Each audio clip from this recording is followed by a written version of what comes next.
Hello, everybody, and welcome back to the Big East Rewind. I'm Chuck Everson, your host from Villanova University, and my partner, as always, sporting the Syracuse championship hat. Sonny Sparrow, ladies and gentlemen. How are you? I'm good, man. I happen to be a rose between two thorns today, by the way. You got these two big guys in the room. I'm Listen, just don't gonna try to post us up, Sonny. It's not going gonna to happen. throw it out there. I'm not going anywhere near the lane because you guys are old school Big East No, guys. I know how you many might catch a bow. I'm just I saying. know how many elbows I'm gonna find, and my ribs No, you don't might you flex. might catch one inadvertent, Hey, but it might my ribs happen. don't bend It like might that happen. anymore, man. So today, I got to tell you this story before I introduce our guest, right? Mm-hmm. I go, as you know, I'm rehabbing an injury and I'm getting ready to go do some pool work at the local LA Fitness, literally a half a mile from my house. Okay. And there's a guy in there looking at me eyeball to eyeball, and I that remember does you not telling me this. happen. Yeah. That does not happen, Sonny. Okay. So I'm saying I know this guy, but where do I know him from? There's only 77 footers I know, Sonny. I mean, there's not that many of us, really. Mm-hmm. So he says, Villanova? And I said, yeah. He goes, you Chuck? I said, yeah. And he tells me his name. And we had a nice conversation. He talks very nicely about our little podcast here.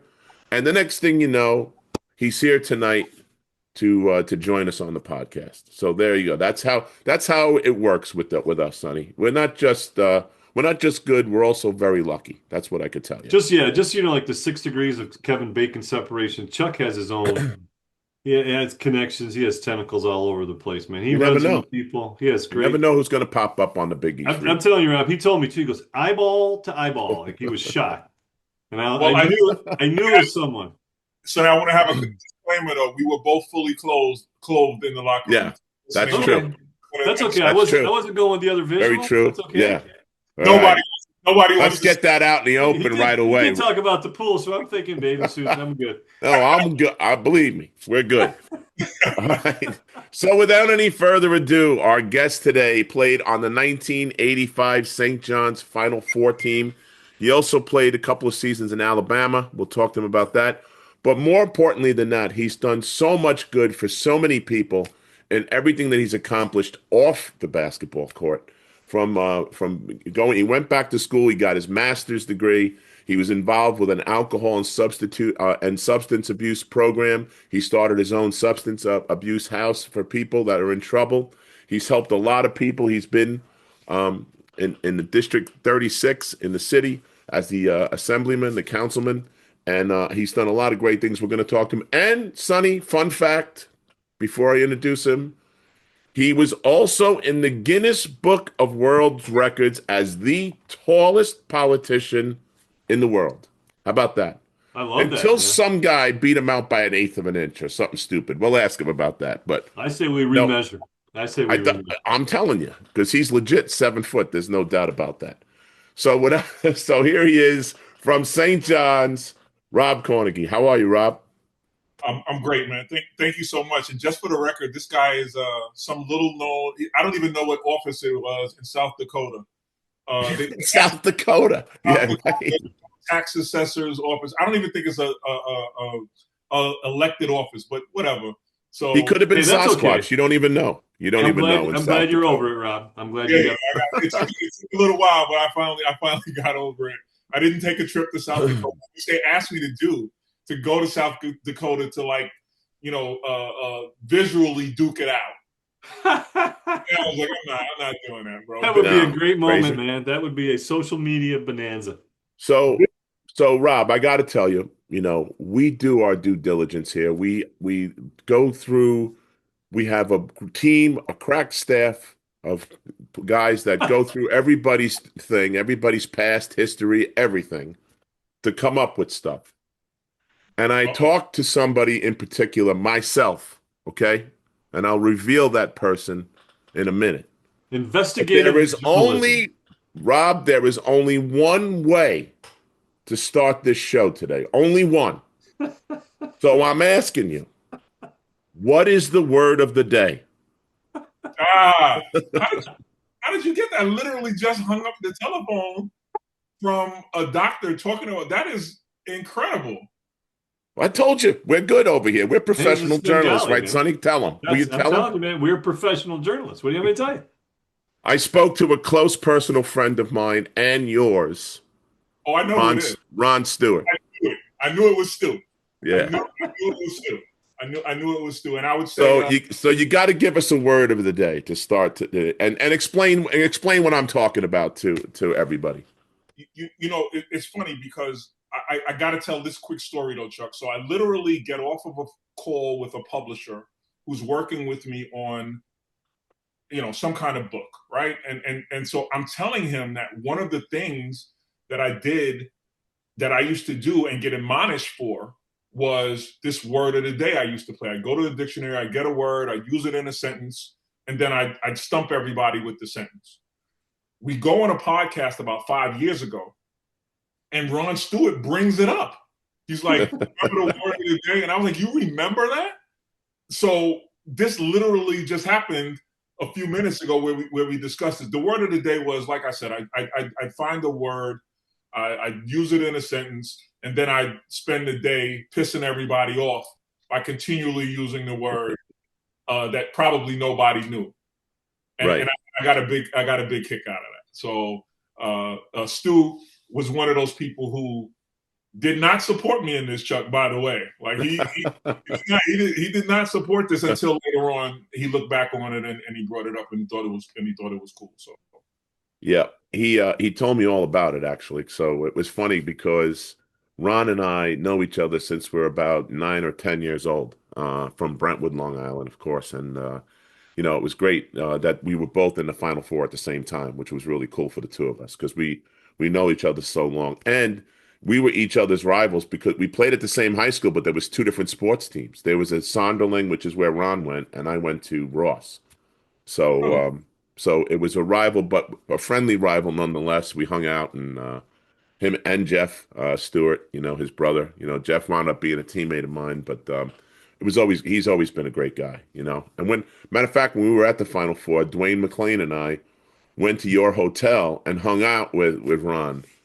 So we got to get out and see what it was like to be out there and not just be sequestered in our Ramada Inn where we stay. We stayed in the top of the line, Rob, the Ramada Inn. So, so I gotta say, Stu is what they call some of my friends from a different persuasion call Stu a mensch. Stu is a mensch. yeah, absolutely. I agree with that. Yep. Good dude. Yeah. So, okay. So let's talk about, growing up. Now, tell me if I got this right, because, sometimes we get our facts wrong. It's not often, I have to say, because Sonny's on the ball. He's got it all together. Okay. Were you almost at your full height at 13? I was at my full height at 13. I don't think I grew another inch after that. Really? So how Wow. did, I mean, as somebody of size, okay, how difficult was that for you, man? It was horrible. Like I was like call me a baby deer.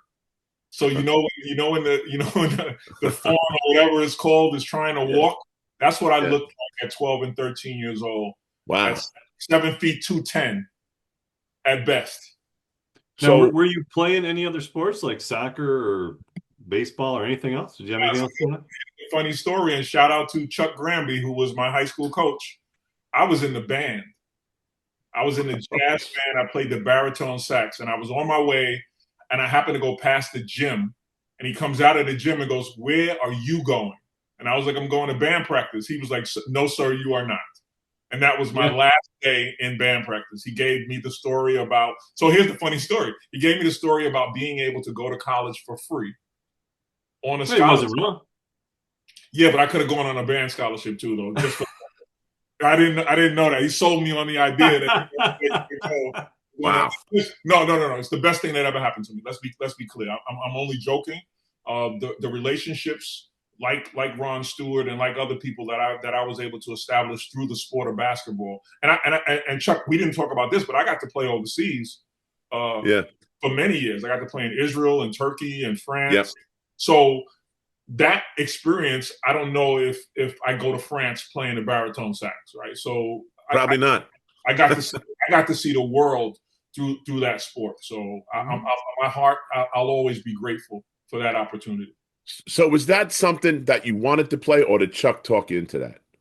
No, well, you play. I played in the street. I played in the park and all that. There's nobody's going to let a 7 foot kid walk around in the neighborhoods that we come from. But Right, right, right, I played, but I was horrible. Right, I didn't have control of my faculties at right. 13.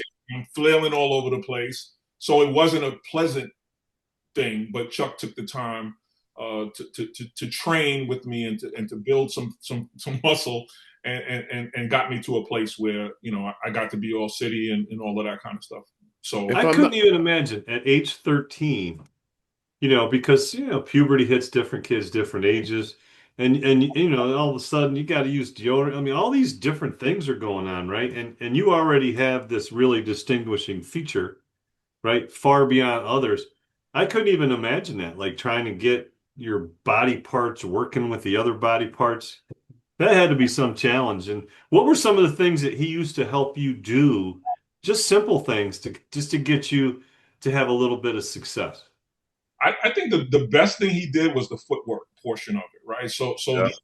these sprints and what we call 21s, which was back and forth along Oh the yeah, line, and slides and all of that to get me coordinated, right? So I thought it was a punishment to have to come in early and stay later just to do that. But the 13-year-old kids at that time that I was playing with had been playing since they were 9 years old. So they had Right. some, not only did they have an understanding of the game itself, but they had a little bit more control of their movement and all of that. Yeah. And so he took the time to spend, inordinate amount of times on footwork. How about the so hand-eye stuff? Was there anything I mean, did you have stuff because of your musical, you Yes, acumen? yes. So the hand-eye stuff wasn't that difficult. It was me tripping over the these footwork. things Yeah.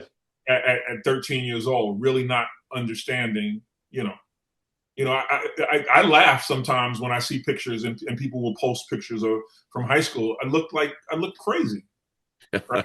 I'm going to tell you. I'm going to tell you something because I feel your pain, brother. Because it was a similar thing. The coordination when you're this big, it takes a while to develop. Okay, so I jumped rope for I don't know how. I got real good. I was crossing and all that stuff after I was getting good at it. And the Mikan drills, the righty lefty drills, till my arms fell off. Yep. But the worst thing ever was I went to Stan Kellner's basketball camp. Mitch Kupchak ran this camp. And they had a woman there named Hala Strauss. Hala Strauss was a ballet teacher. She wore the what's that show? Flashdance, Sonny, with when the water comes down with the socks up to your mid Oh, quads yeah, in the yeah, yeah, yeah, 80s, yeah. So she had those socks on. She would come to my house. I had two brothers, one who's now 6'10", the other one's 7 foot. Okay. And she's running ballet class in the backyard. Thank God we had a tall fence Thank and all God it you was could the see was the backyard. top of our heads. It should Okay. be in your driveway. They should have done it in your Dude, driveway. I mean, we're plieing and releveing and all of that stuff and this woman came in from the city on the train to Ronkonkoma, right? You know the stop, Rob, and came in and you know, and it helped, but boy, that was rough. I have to say that was pretty rough. So Yes, I look at the training that these guys get today. We didn't have that. Like, it was so rudimentary in terms of what we were able to do and unless you had, and again, big shout out to Chuck Granby again, who had the patience and the time set aside to work with me, man. I'll never forget him for that. well, Well, the Chuck, he difference. was the coach at Line Dance, wasn't he, for a while? No, no, no. He was from Baldwin, but he Okay, coached at Jackson the whole forever. time. Yeah, Yeah, yeah. Forever he was at Jackson. because Um, he coached the Newsday Classic team from the city. yes, 100%. Yes. That yeah, I'd rather not talk about that one, but he played for Long Island. That's where the Wasn't memory good. gets a little faded. It's a Yeah, little it's a little, foggy, like the fog comes in. Now, you have 5 children, right? No, so I got 7. Oh, okay. Come My on, bad. man. Make Come me a on. liar for 2. 5. But That's a they're walk all in the big park, kids, man. right? Yes, yes. How So many days in the week? I have a daughter who just won Miss Tall Queen of New York. They have this stupid thing. She's 6'6". Wow. And she didn't play sports? She played volleyball at Columbia. And now Yeah. I have a daughter who's at the University of Virginia, a volleyball player. Well, she's a senior now. And I have twin boys who one is going to go to Georgetown, unfortunately, to study architecture, and the other one's going to MIT probably to study engineering. Well, I got to tell you, Chuck, I don't think I've ever. I don't think I belong here, man. You I hear don't some of the think- schools what they're doing? I Yeah. think I think I I'm gonna don't have think I have gonna tap ever out. met a family that was bigger than the Eversons, Sonny. And you were there when I went on the visit, right? We had a big green van we traveled in. My dad was 6'8", my mom was 6 foot, and I told you my brothers and I.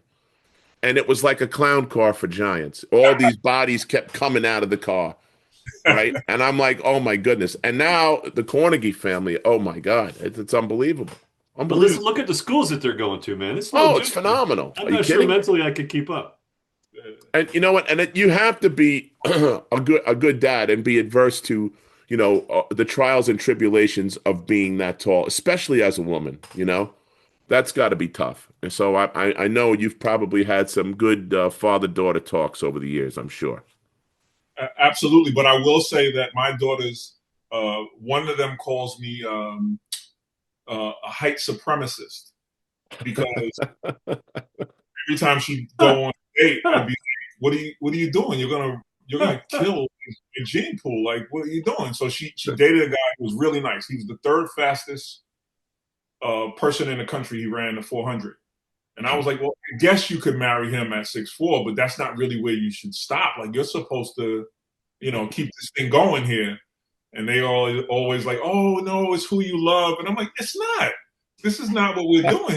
We're trying to keep this going." So she calls me a height supremacist. It's funny. I married a girl who was 5'3.5", and it leveled everything out, So it balanced everything out. So Yeah, my wife's not too tall either, let me tell you. So talk about growing up in the city and your journey on how you got to St. John's. So, city basketball is not much different than the premium, Long Island basketball. And I had to learn that, by the way.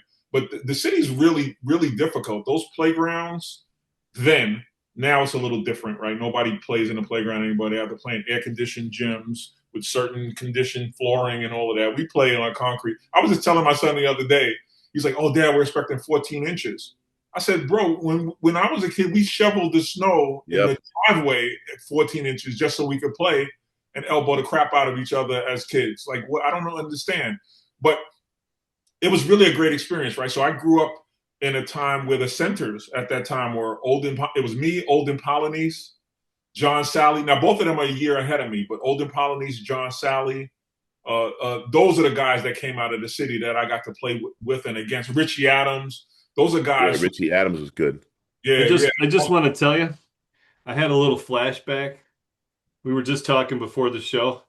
My junior year, we lose to Olden Polynice and Ricky Carlisle, and in the Sweet 16. My senior year, we lose to John Sally in the same arena in Atlanta in the same Sweet 16. I'm like, those two names we were just talking about, like, Sorry. They were the end of my season and end of my time at school. I was like, what a coincidence. Rob, did you go to that Athletes for Better Education camp? I certainly did. Talk about that for a minute, because that experience was awesome. I mean, they made you had to take a test and go to school during the day, and you played basketball at night. Right. So here's the funny thing: for somebody like me, that was amazing, right? Because my emphasis was more on my classroom, because I was still struggling and trying to get this basketball thing underway. Right. But I laughed watching these guys struggle to take the test. Yeah. People being pissed off. And I remember my year that I went, at least 2 people left. They were like, "I didn't come here for that."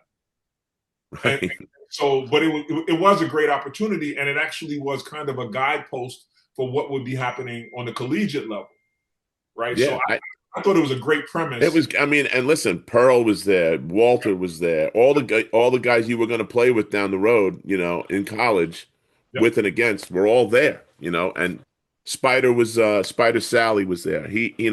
And he was one of the guys that got a scholarship. It was me, Andre Irving, Uh, uh, Sky Irvin. Yep, shout out to Sky. John Sally, Wendell Alexis, Sonny's buddy, and it went on from there. It was a who's who of soon to be college basketball players. It was great. yeah, there was a lot of great camaraderie. I remember at that camp. So Yeah, so at the end, people did go to rival schools, but it really gave you an opportunity to get to know them. Wendell Alexis, in particular, I spent a lot of time with in camp. Who else was there that really spent? You said Andre Irvin. I did spend a lot of time with Andre Irvin later on because he played in all of the city tournaments. And in the right. city tournaments, it Could would be jump out of the gym, right, Rob? oh my god. And so here's the funny thing about Andre Irvin. At that time, the rims. I don't know if you remember this, Chuck. If you dunked on the rim, it would collapse, and then somebody had to come push it back, Yeah, tuck it back into place. That yeah. was the first version of the collapsible rim. That was after Daryl Dawkins tore down two backboards, shattered Right. two backboards, right? I remember they had to keep clicking it back in place because of Andre Irvin in the Boston shootout. We went to the Boston shootout together, and he just kept collapsing the rims. And they were like, dude, come on, man. This game is going to take forever if we got to come out here with this pole and poke it back into place every time he drove the lane. So Yeah. I gotta ask you, right, through this whole process, at 7 feet tall, at 13, people have got to be already talking, and there's got to be a little buzz, a little interest. At what point does it get serious for colleges to start recruiting you, and what is your best memory of those times?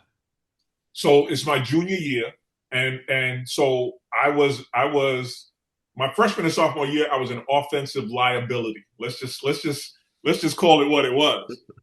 But Chuck Granby had worked on my footwork and made me a defensive monster. I remember him telling me, "This painted area is your living room. Never let someone come and put their feet up on your furniture." Like that was etched in my memory. And That's so, good. yeah, and he'd also make me goaltend like the first play of the game, like put it in the first row. Just You were as Pat Ewing, and you didn't know it. yeah, exactly. As an intimidation factor, I don't care if they're laying it up, shooting a jumper. I don't care. Just toss it into the front row so we can begin. So, but my junior year, so I got a big shout out to Boo Harvey. Boo Harvey was my point guard at Jackson, and all he did my junior year was throw lobs and feed me the ball in great position. He had great understanding. So I think I averaged 18, 10, and probably 7 or 8 block shots. And Wow. I got my scholarship because of Boo Harvey, because he'd always get the ball in the right place. I never had to, be a dynamo in the post. It was just the one thing I could do because of that footwork and because of Chuck was run the floor like a guard. And he just like run the floor and I'm just going to throw it up and you go get it. And consequently, I was able to get these scholarship offers. Your coach there, Boeheim, came down to my house and was surprised, I think, because what we didn't talk about is I'm also a preacher's kid, so we always kind of had a decent household, right? So there was it wasn't chaotic, and I remember that Jim Boeheim had to go into all kind of households to get these kids to come play at Syracuse. Some of them not the best circumstance. Yep. And I remember him having his speech prepared and then getting to my house and we had curtains and valances and blinds and the old couches that had the plastic on them. Yep. You got a little Italian in you. Yeah. So I remember him kind of looking around like, okay, what's speech B for a kid who's not going to wind up in prison, right? If he doesn't come to Syracuse. And by the way, the reason I didn't go to Syracuse is I visited on the day that there was 3 feet of snow on the ground. And I was like, this doesn't look like it's going to be fun. And Pearl Washington had signed right before I was to go there. And in high school, now Pearl was known when he got to college and when he got to the pros for giving out assists. He gave 0 assists at Boys and Girls High School. Yeah. And I was like, I was used to, Boo Harvey Right. to it that I was fed. And I was like, I'm never going to play here at Syracuse if I go here with Pearl. He's never going to give me the ball. He's not going to That's look out. interesting. He's Yeah. not going to look out for me. I'm going to have to, I'm going to have to make my own way. And I don't know if I was prepared to make my own way at that point. So, and by the way, I went to college at 17. So Well, so did I. Yeah. I stepped on St. John's campus at 17, still really not ready. So what does that Yeah. recruiting look like from Louis? Because when you played for St. John's, if I'm not mistaken, every player was from New York City. 100%. That was the lure of Or Long Island, either Well, one. we'll call it the same thing. The greater New York area. Yes, and I think we had Willie Glass from Jersey, which is a suburb of New York. Exactly. He's from Atlantic City, so Atlantic City. He was in the vacation spot for New York. 100%. So it was amazing, and the camaraderie was really high because we all knew each other. We played to some degree with and against each other for years. So getting there, and I guess we're going to get to it, how with all of this and how much love I had that I wound up leaving. And that's a terrible story because I played behind Bill Winnington, who has 7,000 rings or something from the Bulls. Let him tell it. Great guy. Didn't get much playing time because he rarely came out, and he was a defensive and an offensive presence. Went to the Bulls and got 3 rings at least, if I'm not mistaken. Yeah, he did. Yep, for sure. And he was leaving. He was a senior. And I was supposed to get some more playing time. I had worked really hard. And then they recruited Marco Baldi. You remember Marco? Yeah, I do. From Italy. Yep. And everybody said, St. John's is an Italian Catholic school, and they wouldn't go get him if they intended to play you. And I listened to the streets, and I left. And I never forget having to sit down with Lou, because in those days you had to talk to the coaches if you were leaving. Like you can't go into the portal like now. You actually had to. What was that like? Oh man, that was the most uncomfortable conversation I had in my life, and he never assured me of anything except I was going to get a chance, and he thought that it was the wrong thing for me to do.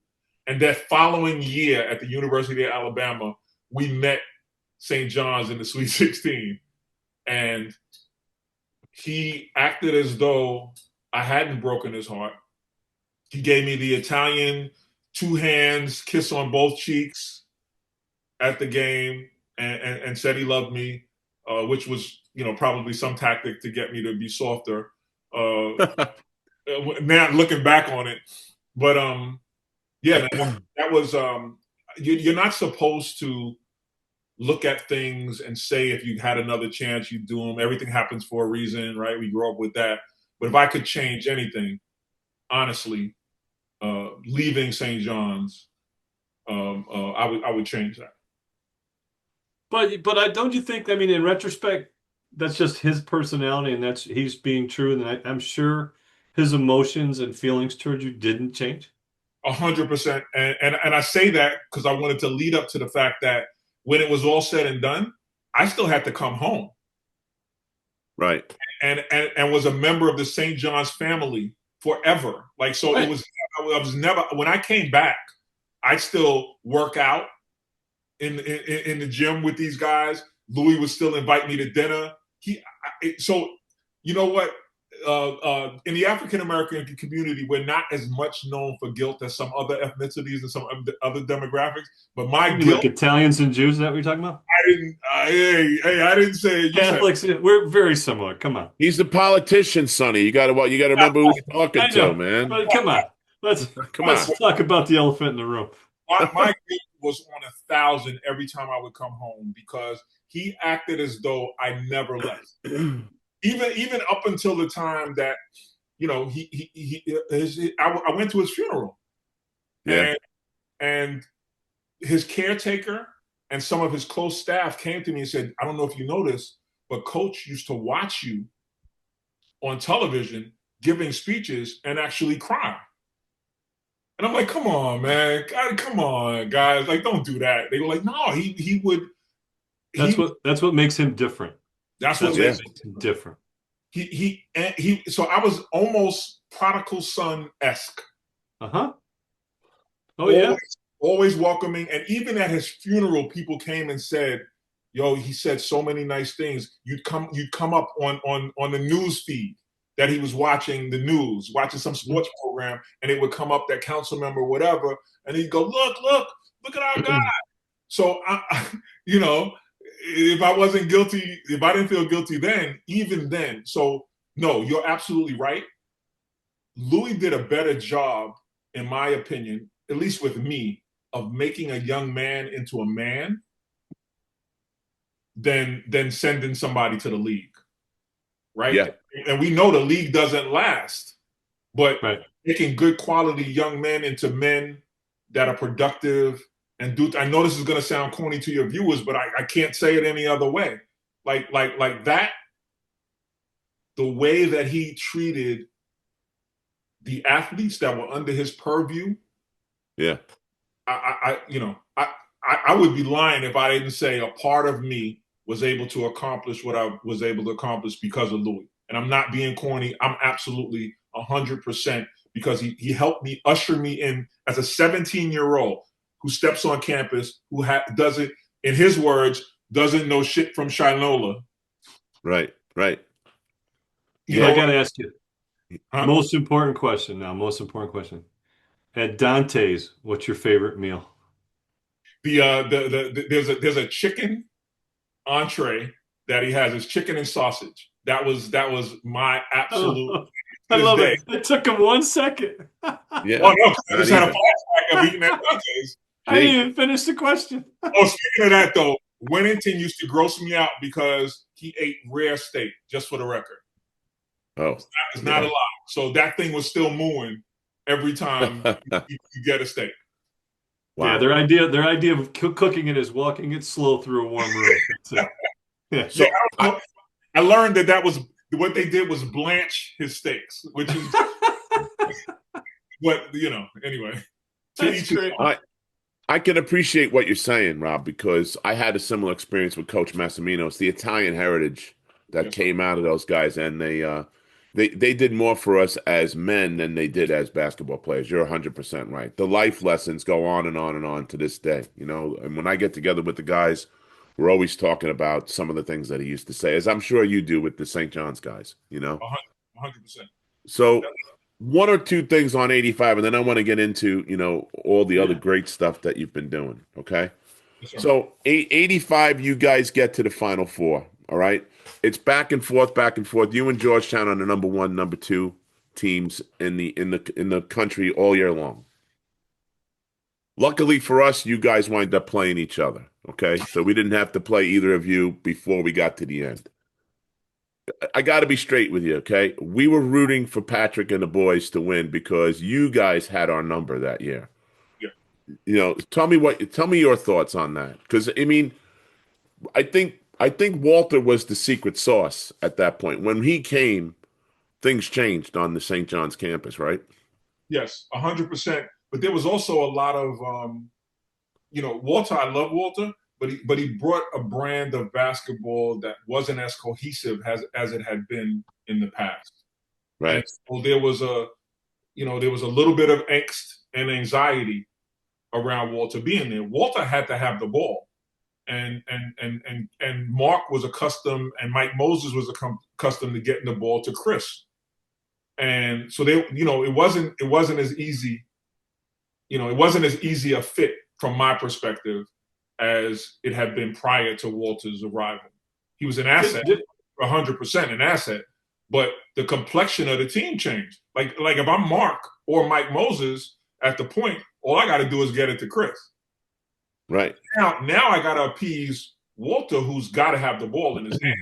Like if you watch this game, and that may be why he had a little bit of difficulty in the league because without the ball, it was difficult to make an argument for him as an asset. Well, didn't he enjoy a little more freelance where you guys were a little more scripted with Lou's style, like a little more like play driven? Absolutely. So, and again, he was, I'm putting my quote fingers around creative. He was more creative of a player, and had been accustomed to operating out of a Lou Carnesecca system. And there was Right. absolutely a Lou Carnesecca system. There were other teams in the Big East that would have been potentially a better fit because they would have just let him do whatever. Louis didn't deviate in great detail from his system. Like Syracuse, we were pretty freelance, let me tell you.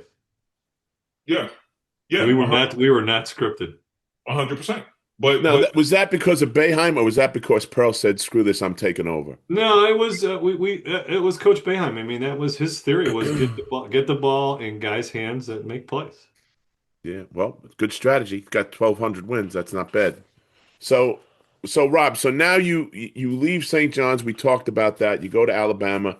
You leave there. Okay. Now you're looking at real life stuff now, right? absolutely. And you decide to go back and get your degree and your master's at Mercy College, correct? Yes, sir. Which is phenomenal because right there, that shows the growth of you as a person, as a man, and to be able to go back and do that without any, without any shortcomings or anything like that is phenomenal. So, but Well, then when you get out of there, you go in and you get your you're accredited counselor and substance abuse counselor, right? yes. Talk about that. Talk about the house that you developed and how it helped a bunch of people in Bed-Stuy. So the deal was when I went overseas, when I came back, people were figuratively and literally in the same place that I left them. That was the 80s. That was the crack era. And people couldn't figure out whether or not mental illness came first or substance abuse came first. And they were just spinning their wheels. So I literally left guys on the corner of Fulton Street and came back, and they were still there a decade later. And I had grown, matured, seen the world, had experiences, and people were stuck. Listen, I felt like I was incredibly blessed to have an opportunity to travel the world and make a shekel or two for my family, doing something that I love to do, right?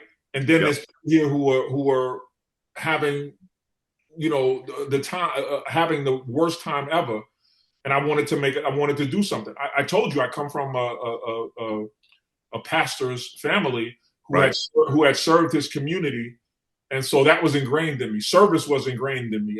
I wound up for my graduate degree understanding that servant leadership was actually something that was a real thing.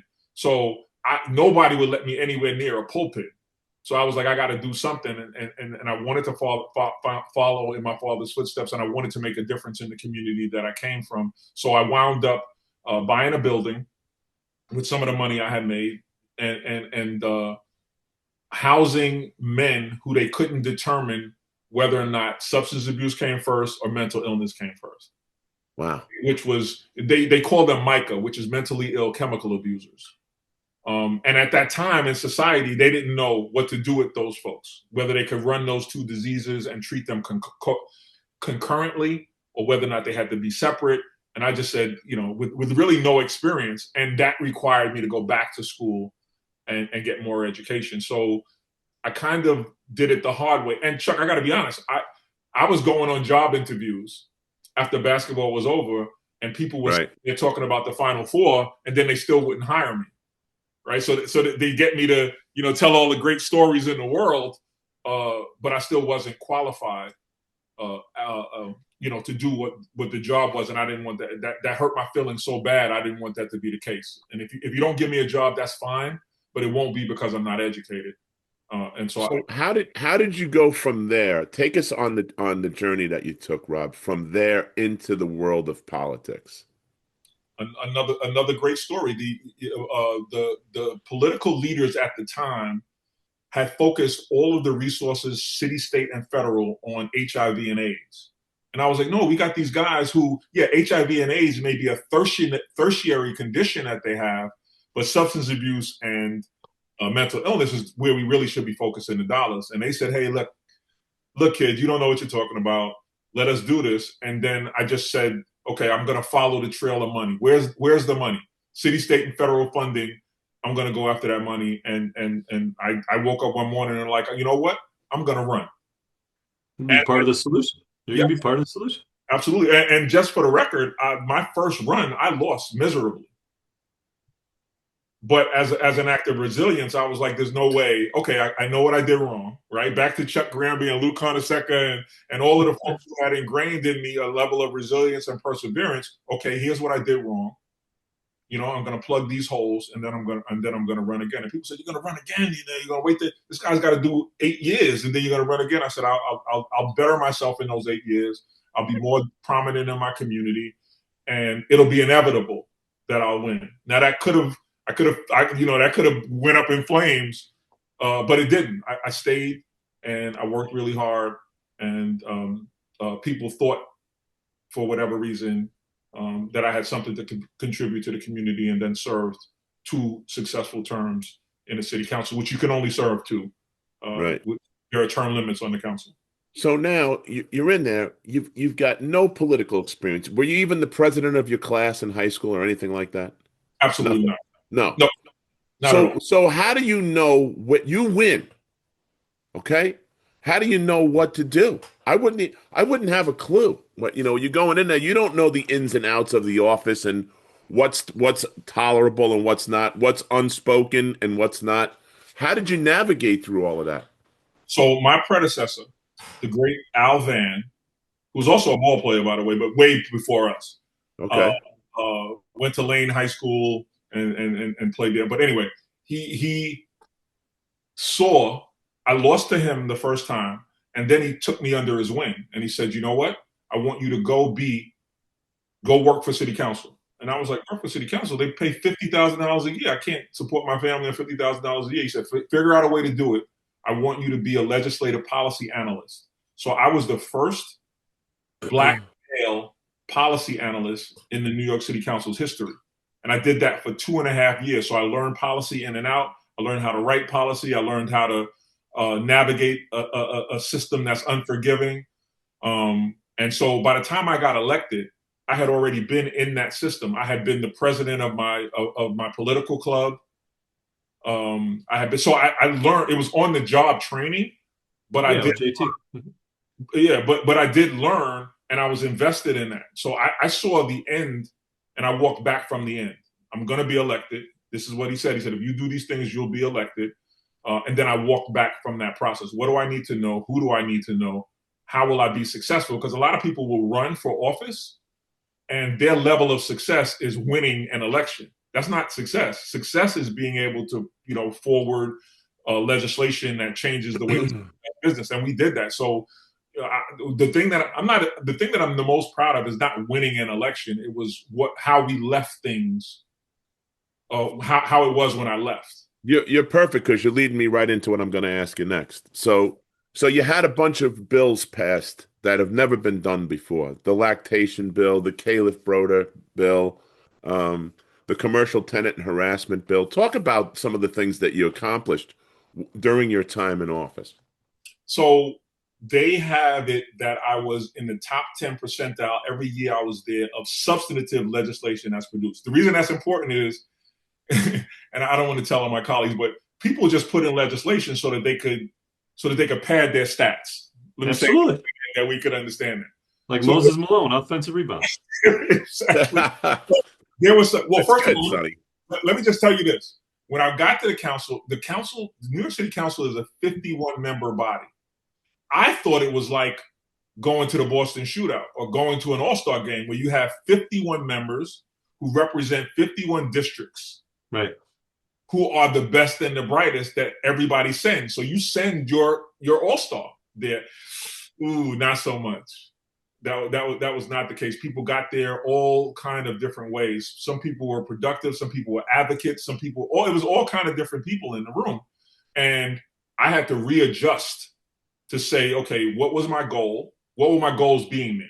My goal was to change kind of the way things were done. So those bills that you're mentioning actually change the way the city does business. And the way I chose those bills, I was on public safety and education, those committees.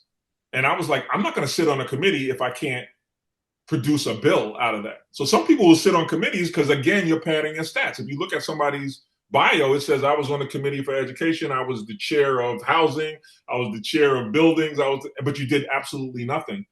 And so I was like, okay, any committee that I'm blessed to be assigned to, I'm going to pass a bill in that committee. And people were like, no, you don't have to do that. Only the chair has to pass bills. I'm like, why would I be on a committee that I don't pass bills? So if you look at it, it's a wide range of bills. I was the chair of housing and buildings and the chair of small business my second term. I could have focused on housing and buildings, but I was like, no, I'm on 6 other committees. So I wanted to, I just wanted to make an impact and a difference everywhere somebody thought that I had value. So that's how it came about. I want to ask you, because you mentioned it before, your background with your father. Can you talk a little bit about your relationship with him over this span of time, from playing in Europe to college to making decisions and all those things?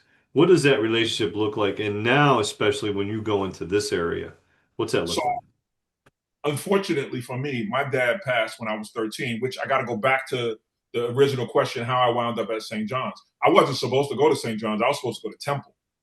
But my dad died at 13, and my mother got very ill in my senior year in high school, and I wanted to be closer to her. So I chose St. John's. This is no slight. Louis knew this. Everybody knew it. No slight to the Big East. But I thought I had a better chance of development at Temple than I did on a stacked team at St. John's, who was a favorite to do all kind of different things. I thought if I went to maybe a lesser market, I could get a better chance to develop. But my mother got sick, and Louis was very persistent in wanting me to stay home and be a part of that whole kind of system.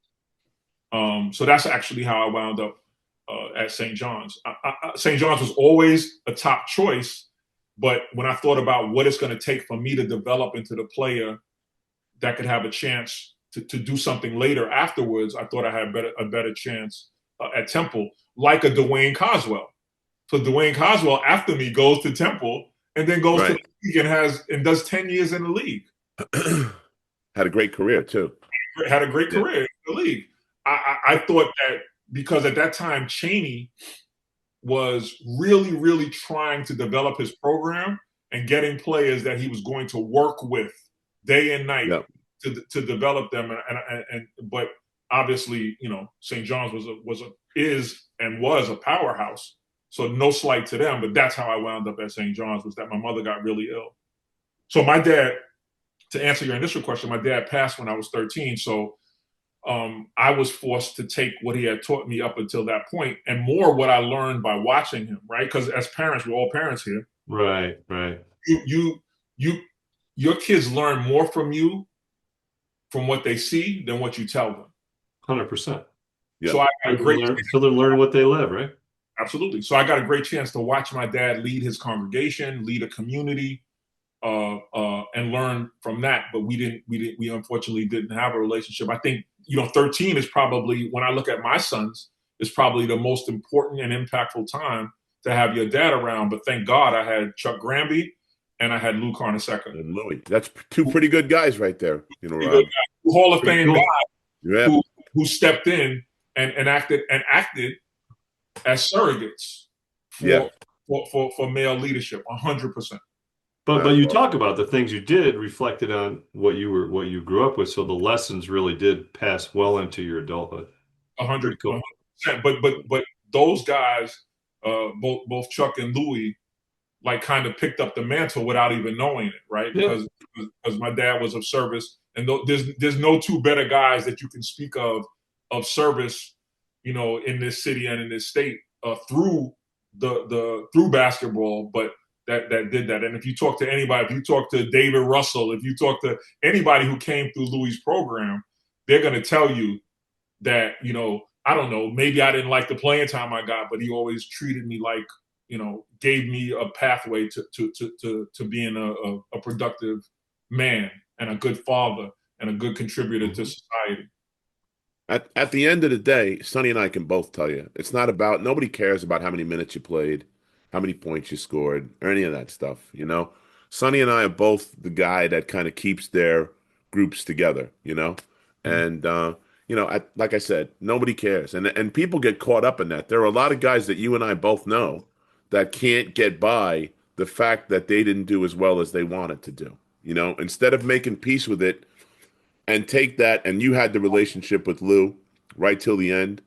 I had the relationship with Coach Mass right to the end. Sonny still has a relationship with Coach B, and that's really what it's all about. It's great to hear you talk about stuff like this for real, and it's really really nice to hear because it gives us hope that some people actually get it. You know what I mean, Rob? And so I mean, hats off to you, man. So Listen, from my perspective, from where I sat, I never felt any different as a part of that unit. Like, you know what I mean? So when you talk about it's not how many minutes you make, it's not like how much time you play. I'm a testament to that, right? Because I wasn't discarded because I sat behind Winnington and got a minute here and a minute there. Can't hear me? Hello? Yeah, we hear you fine. Oh, okay. I thought he was pointing at his ears. yeah, So, I couldn't hear you. okay. Sorry about that. No, you're good. I hear you fine. Listen, I thank you for giving me an opportunity to relive the assets that I got, because oftentimes I'm off to the races and I'm thinking about this and I'm thinking about that and I'm doing this and I'm doing that. I forget that I am, like there's a saying, I am because they were. Mm-hmm. Right. So sometimes in my daily comings and goings, I forget that I had decent mentorship. Right, so I didn't develop on my own. Like mine isn't a rags to riches story in that way. I had guideposts and boundaries and people who poured into me. Even when some people in my community would argue that you can't get mentorship from somebody that doesn't look like you. I'm here to tell you that that's an absolute lie. Right, some of the best mentorship I got were people who didn't come from the same community that I came from, who didn't necessarily have the same beliefs, had the same principles, but maybe not the same beliefs, who were able to see something in me and spend time with me and give me their ear. And Louis was definitely one of those people. But if you didn't have those people pouring into you, you wouldn't be doing what you're doing, pouring into the other people. I'm a firm believer in that. That's a fact. Yeah, I agree with that. Yeah, 100%. But you're giving me a chance to give credit where credit is due, though, right? Because Amen. sometimes you can get caught up in smelling your own stink, and it's not you. So thank you for tomorrow I get to wake up in the morning and be reminded that somebody took time and had patience with me. Right.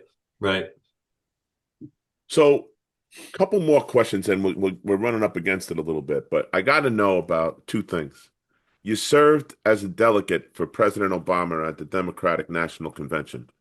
What was that like, and did you get to spend any time with him? I did. I got to spend time with him and Michelle, and it was that time was electric and it was charged. I did learn from that sometimes my party can buy more into the electricity of something as opposed to really the substance. And that was a really good example for me. That was a very charged time. We were motivated by change and all kind of different things. And I was caught up in that as well. I did get a chance to meet the former president. I did get to meet his wife. I didn't meet his daughters. And it was an electric time. And that's something that I would wish that no matter what party you come from, you get a chance to be a part of your party's system. I'm very grateful for that opportunity, and it wasn't easy. Like everybody wanted to be a delegate, and so they chose me, and I'm very appreciative of that. That's pretty cool. And then the other thing that was kind of a fun thing that I saw was naming the street after "Do the Right Thing" with Spike Lee. Talk about that experience. That had to be pretty cool too. Yeah, that's the first street, and I don't think there's been another street named after an art, right? Absolutely, and. I got to give a shout out to Bill de Blasio. I had to go sit in his office. He was mayor at the time. And he's a big dude too. He's like 6'8", right? Yeah, he's about 6'6". I Okay. got to tell you a story about that, maybe on another podcast, about how much Prokhorov didn't like him Oh, because really? of athleticism. So Wow. oh man, it was a horrible story when we were cutting the ribbon of the Nets practice facility, and how we all went there, and Prokhorov was displayed a level of disgust because he didn't have any sports stories to tell. So he spent most of the time with me, and I'm like, dude, I'm only a council member, that's the mayor. Yeah, So right. you know, He's the guy. Yeah. you got me off the original question. I'm sorry, Chuck. All good. All good. Talking So, about the street naming. The oh street name yes, was Do the Right Thing. yeah. So Spike is a friend, as much as a friend that Spike can be, and he couldn't have gotten that done without the council and then the mayor. So I had to carry that bill, because you don't streets are named with a bill. So I had to put in the bill, carry the bill, and this was something that never happened before. So people were like, "Rob, get out of here! Like we name streets after people who've been dead for a certain amount of time with this criteria. This is not." And I had to really exert and spend a great deal of political capital to get that done. One of my greatest accomplishments. But Chuck, what you don't know is the street, and nobody talks about this because I did this unceremoniously. The corner of Green Avenue Yeah. in Brooklyn is named Reverend Dr. Robert E. Cornegy Senior Way, Oh, wow. and that was Cool. the last. That was the last act that I was able to do. Last piece of legislation I put in was to rename the street for my dad, and so I'm really incredibly proud of that. And sometimes I just drive over there so I can hear GPS say make a left on Reverend Dr. Robert E. Cornegy. That's great. That is Yeah, yeah, great. yeah. So Last question, and we'll let you go, Rob. In the world of politics now, the way everything is, there's such division in the country. All right, what do you think politicians as a whole, both sides, what can they do, in your opinion, to bring the country closer together rather than divide the country? I mean, you know what, Chuck, this is going to sound crazy. It's so simple. Just focus on the needs of the constituents. I have a bill with my Republican colleague, Joe Borelli, who Yeah. was Trump's delegate for election. So we're so divided that some people don't like him. Joe has the same values and principles that I have around education, public safety. And we had a joint bill to ensure that firefighters.